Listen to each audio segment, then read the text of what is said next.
Welcome to the Soul Health Mentor Podcast with Nadia Kraus.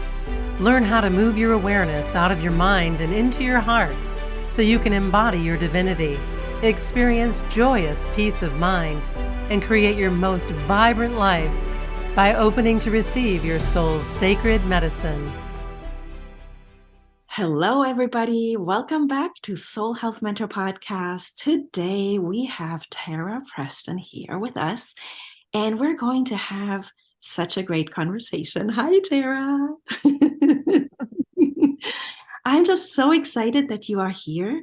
We've literally known each other in the sense, the online space. I think it was 2016, and we connected via your Akashic Records work, and we've been Facebook friends ever since. So I know the work you do, but our listeners don't yet know the work you do. So when someone asks you, hey, Tara, what do you actually do? How do you introduce yourself?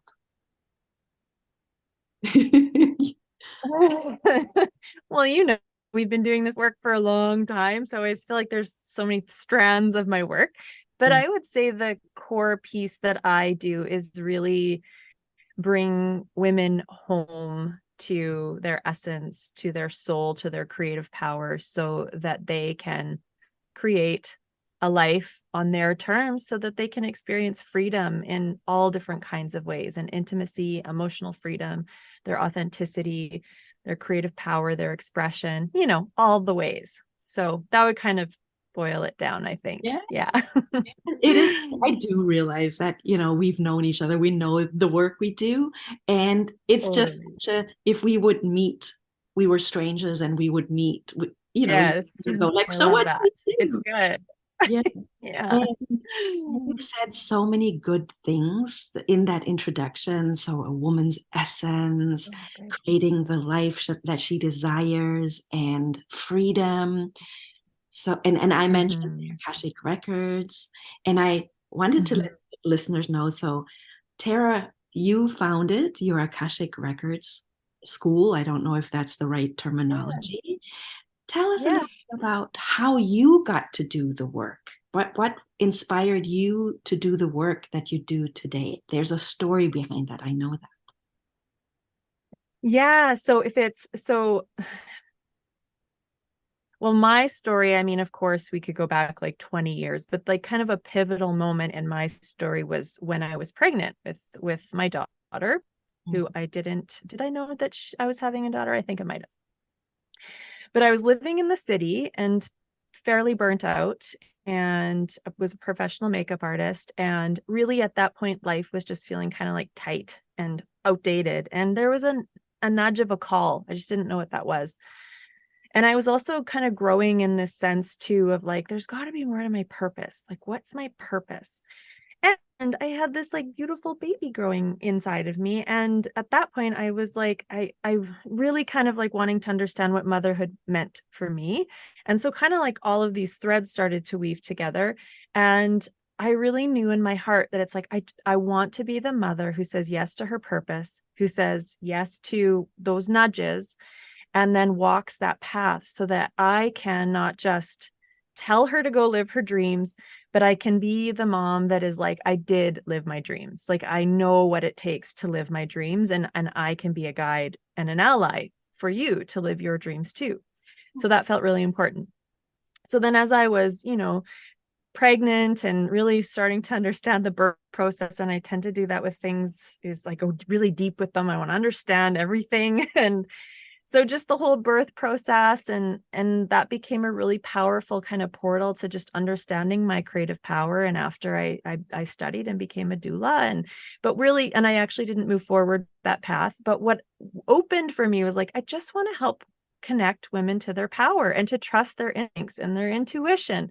And then shortly after that, we made the move from the city to actually where we live now, which was in the country. And when we got here, there wasn't a lot happening on this property.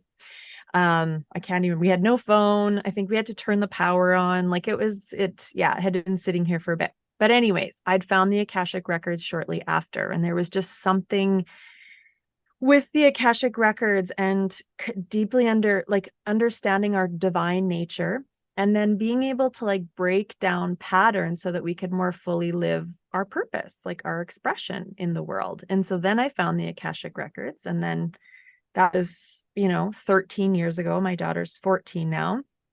So of course I've spent, many, many years journeying with the Akashic Records and then supporting women, often through that space of deeper connection to their self and clearing out the things that don't serve her soulful evolution and her embodiment. Yeah. Oh, I loved hearing So that. that's how it shaped my work. Yes. And I loved hearing that so much. I'm going to share what touched me in hearing and what has touched me following your work and, being Facebook friends and all that. Every time you mention motherhood and what it means and women to get their power and to walk their path, I'm like, yes, that's exactly it. Because my mom wasn't a mother that could do that. Wasn't a mother grew up in any way. She grew up being told, okay, you're going to cook, you're going to clean, you're going to be a stay-at-home mom. That is your job. And while there's nothing wrong with cooking and cleaning and being a stay-at-home mom, there isn't a lot of validation in it. And there wasn't a lot of gratitude from my father for it. It was just taken for granted. So the part where you mentioned, no, I want to show my daughter what it means to walk your path and what it means to claim your power. It is literally what I, as a daughter, ended up wishing for my mom. I wished my mom could find, her purpose and her power and stand in her value. And I saw through my mom's example that I decided, I don't want that. I don't want that. I want to be respected. I want to have a career. I want to create freedom. And what actually happened is that I chose not to have children because I connected that with I'm not going to be valued. So I give you that piece. Something around that. Yeah. And I think a lot of mothers feel like that. I think that when we step into these roles in society, there does tend to come like programming with it for sure. And that's sometimes some of the work that we're dismantling. And then other aspects of our journey, just like our womanhood path, I think it can be amplified like around that, depending on the roles that we do choose. I'm sure, and it could show up in other ways too, but there's something really significant around the journey of motherhood and how that can show up for sure. And you also talk a lot about the mother wound. And I definitely experienced that was the mother wound. That was me as a daughter feeling my mother isn't being valued and that I want to be valued in a relationship. And then you also have terminology where you talk about the family matrix and all those things really resonate with me in the sense that it's really meaningful work and meaningful topics that don't really get talked about. So in the for sure of your work, what is the mother wound? Yeah, I think that the mother wound, it is felt along along our lineage for sure. And through the scope of my work, I guess, I feel it as a disconnect from the mother, like even Mother Earth, how we experience a disconnect and an undervaluing of our relationship to the mother. But it's really the pain and the suppression of the feminine that's existed on the planet for, thousands of years. And then, of course, we have generations and generations of women who have felt that pain and the suppression of the feminine, the undervaluing, the disconnect of the feminine and the feminine principle, and then how that plays out in our lineage, and then also like our soul path too. So it's those two strands that kind of weave itself into our present experience. And we're hearing more and more about the mother wound, I think a lot more than we did maybe 5 years ago or 7 years ago even. But yeah, I think we're coming into this era of, like the evolution of the mother and how we're really, as we do this work personally, as we start to really heal that separation and the suppression of the feminine that exists within, and we start to connect to that essence and value her and her expression and her creative vision and her power, and we start to make that a priority in our relationship to ourself and our experience, then we heal that. We heal that through our lineage. We heal that for our daughters. And it's through that journey, though, that there's often like a dismantling, there's often deeper connection. And then with that, as our relationship to ourself shifts, because we're starting to value and connect to and heal that mother wound, and often too, and I find there's multiple timelines that often connects to our experience as young girls and our relationship to our mothers, where our mothers didn't see or value, or maybe our dreams or our expression, or maybe some of our wants, or even really allow us to feel safe in our sexuality as young girls. And then we take that on in our experience, but that's really because our mothers didn't have that and their mothers didn't have that. Right. And so as we really come into that new space of what that gets to look like in our evolution, then we heal those layers. But as we heal those layers, it shifts our relationship to ourselves. And inevitably, if we're in a relationship that maybe we've been in for a long time, there's going to want to be an upgrade in the relationship. And if a mother is coming into this new journey or new kind of like way of being with herself and her empowerment, inevitably, as she begins to show up in a new space of power and valuing herself and her vision for her family and her values, then it's going to restructure not just her relationship, but the whole family matrix. Yes. And I think that to me is like, some really, really, it's for me right now, it's probably like my most gratifying work, because it's deep and it takes time. And we really look at how the consciousness of the feminine wants to upgrade the family unit. And so that takes time, because we're looking at different relationship dynamics and how that wants to flow to support everyone, but also, like the mom. So, yeah. And me, as I'm listening to you, I'm thinking back of my family and of the dynamics and how my mom didn't have access to this powerful work or the Akashic Records. She didn't know about the mother wound. She didn't know about the lineage and the generational healing. And unfortunately, the marriage that I saw my parents have was the typical patriarchy, and then the and my dad was a patriarch. He really was. And he didn't much care about, he wasn't a good provider as such. He just did his thing, and whatever I do, it's my money. I earn it. You don't. And the housework and the raising the children wasn't valued. So the family matrix that was my mom and dad, right? Started playing out in my marriage, even though I don't have children. And not not that my husband is my father, and he's nothing like him, and he does to me. I get it. Yeah. And he's not him at all. But it was the struggle that I had as the daughter, saying, no, I want a career, I want purpose, I want my power. And that's why I wanted to have this conversation, because you can't have this conversation with very many people. And I believe there are women out there that need to hear this, that might have never, ever heard anything like that. And I've heard you and seen you use the word family matrix, mother wound, lineage, clearing the root. So let's talk about clearing the root. How can a mother that is listening to this conversation we're having, how can she begin? Where's the first step? What can she do? Well, I think that it depends with where you're at in your journey, for sure. Like, and I still have mothers who have been doing this work for a long time come to me because they're on the edge of evolution. They're being called and they've done a lot of work. They're bumping up against old relationship dynamics, maybe with just their spouse right now, because, because we're all at different places, and maybe I'll touch into that in a little bit. But, depending on where the mother is, I know for me in my journey, the first place for me was to start to create a space to connect in. like to start to take myself out of the busy go do patterns and really start to create a space of presence where I could come home to myself, where I could start to love myself, hear myself, where I could start to value my own presence and my own contribution.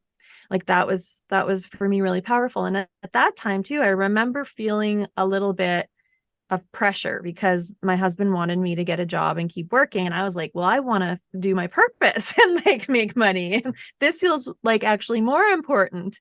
And it often, like, the space that I needed wasn't valued because it wasn't yet making money. And I was focusing more on like child rearing. And it wasn't his intention, to ever like directly hurt me, but it was more like the scarcity of like, we need money.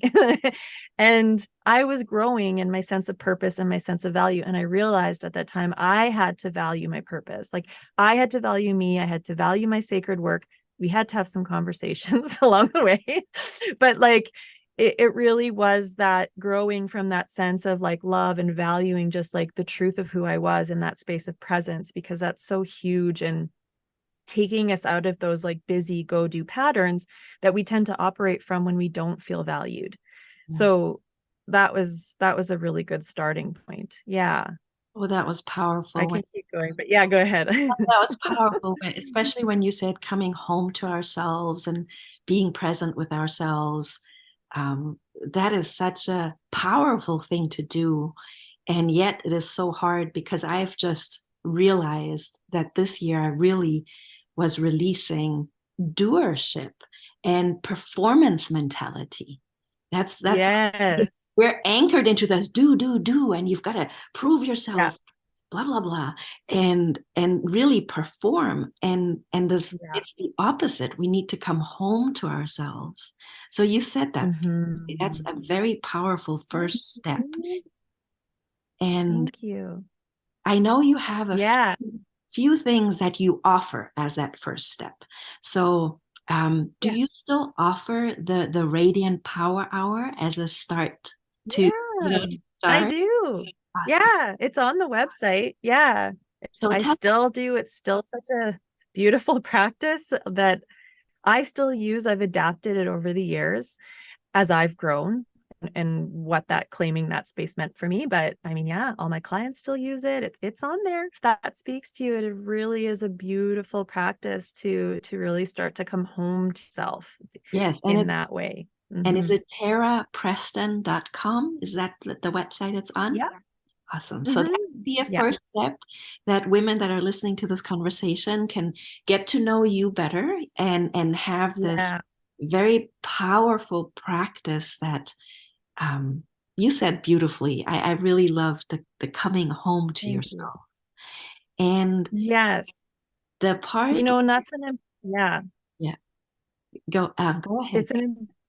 It's an important piece too, because so many women are craving intimacy, and they want to understand how to shift their relationships and their partnerships. And coming home to ourselves is like the first step, because it's like when we can be intimate with ourselves, when we can hear ourselves, when we can start to listen to our inner child, or listen more deeply to our needs, or start to process some of our emotions, we become more intimate with ourselves, and our communication actually refines. And then we can start to have those deeper conversations with our partners, without feeling like it's like we need something. Instead, we're coming from a place of deeper self-connection. And that's one of the beautiful aspects too of coming home to ourselves. Since we were talking about like upgrading the family matrix, I truly believe it begins with like intimacy with ourselves, really starts to have this ripple effect in our partnership. And then things start to really open up and shift in the home too. So I just wanted to share that part for whatever reason. There it is. Really important. Yeah. You did, because how can we communicate to our partner or to our children what we need when we can't connect in to actually realize what we need, right? And I found 3 questions that I would use to check in with myself, and it's like a strong nurturing skill. It's how do I feel? What do I need? And do I need support? And that was the part that was really hard for me. Good. If I can't if I don't know how I feel, or if I need support, how can I talk to my partner? And I love that you brought that aspect of communication in there as well. And one thing I still wanted to weave in, because Tara Preston, that tarapreston.com is where the listener can find that first step, Radiant Power Hour, to really get into with yourself. But you also are the Flower of Life Akashic School. Now, I might not say it right. That's okay. Yeah, you're on the right track. Yeah. Say it right for us. So it's the Akashic Women's School, but underneath that is the Flower of Life Akashic certification. Yeah. So if the women that are listening to this conversation, if they have gotten curious about what are the Akashic Records, how can the Akashic Records help me with that lineage work and with the family matrix and all the deep stuff, is there a first step they can take in getting to know? Yeah, the Flower of Life is like my foundation work. I was actually just having that conversation the other day. It's almost like I wish I want all my private clients to like go through that program, even if they don't certify, because it's so foundation to everything that I'm sharing right here, right now. Yeah, absolutely. And it guides you through a very beautiful transformative process of examining the mother wound, of what this new paradigm of being in our feminine prosperity, which is really just a deeper space of connection, of being embodied and being expanded in our energy, as opposed to where we're coming from, that old mother, old mother, that doesn't sound very nice, but the old paradigm that oftentimes our mothers lived in, which was collapsed and disconnected and pushing and going and doing. Right. And this is where the Akashic Records are like so brilliant at clearing out a lot of that gunk that doesn't serve our soul's purpose, like the paradigm of prosperity that we're truly meant to live in. And then, when we're talking about the feminine too, just being inhabited in like a female vessel, feeling, the joy and the pleasure of being embodied in the power of what it means to be a woman, or to be embodied in the feminine vessel. Yeah. Beautiful. Thank you so much. I feel like we've touched so deeply in a short amount of time. Yeah, really. Where did that time go? That's wild. Reflecting back on our conversation, what is the out of your mind and into your heart wisdom you'd like to share with the listeners? And it can be totally spontaneous, and I'll just whatever you want to share with. Of course. Yeah. Well, we were talking about, I think like the Radiant Morning Power Hour is like that connection to the heart space. And that's like a really beautiful kind of like doorway or gateway into this like reclamation and awakening of the feminine. And then as we start to get to know ourselves, what often happens is that we unearth a vision of prosperity, of love, of greater wholeness or connection or healing for our families or for our communities. And to me, that's where we go deeper into the creative power of the mother, of the womb. And so the reason that I wanted to share this is that if you have a vision for your life, for your family, right? If you have a vision for your community, that my invitation would be to nourish it, to protect it, and to claim it, and to know that if you're being gifted that vision, it is for you and you have the capacity to bring it through. Beautiful. Thank you so much for being here today. Thank you for having me. You can find Tara at tarapreston.com, and then you share the website again from the Akashic School. Yeah, akashicwomenschool.com. Perfect. Thank you so much for being here, Tara. Thanks, Nadia. Thanks for having me. Thank you for listening to the Soul Health Mentor Podcast with Nadia Kraus. If you like what you heard, please subscribe, rate, and review at Apple Podcasts or wherever podcasts are playing.